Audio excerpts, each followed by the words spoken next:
ಬಂಟ್ವಾಳ ತಾಲೂಕಿನ ಕುರಿಯಾಳ ಸಮೀಪದ ಕಾಂಬೋಡಿಯಾ ಇರಾಕೋಡಿಯ ಕೊಳತ್ತಮಜಲು ನಿವಾಸಿ ಪಿಕಪ್ ಮಾಲೀಕ ರಹೀಂ ಮತ್ತು ಆತನ ಸಹಾಯಕ ಶಾಫಿ ಎಂಬುವರ ಮೇಲೆ ಅಪರಿಚಿತ ದುಷ್ಕರ್ಮಿಗಳ ತಂಡ ಮಾರಕಾಸ್ತ್ರಗಳಿಂದ ದಾಳಿ ಮಾಡಿ ಪರಾರಿಯಾಗಿದೆ.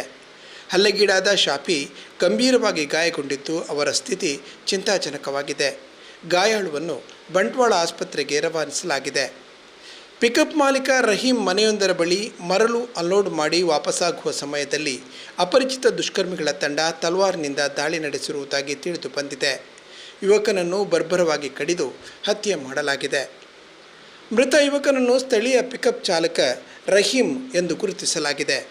ಇರಾಕೋಡಿ ಎಂಬಲ್ಲಿ ಮರಳು ಅನ್ಲೋಡ್ ಮಾಡುತ್ತಿದ್ದ ವೇಳೆ ಬೈಕಿನಲ್ಲಿ ಬಂದ ಇಬ್ಬರು ದುಷ್ಕರ್ಮಿಗಳು ತಲವಾರು ದಾಳಿ ನಡೆಸಿದ್ದಾರೆ ಎಂದು ತಿಳಿದು ಬಂದಿದೆ.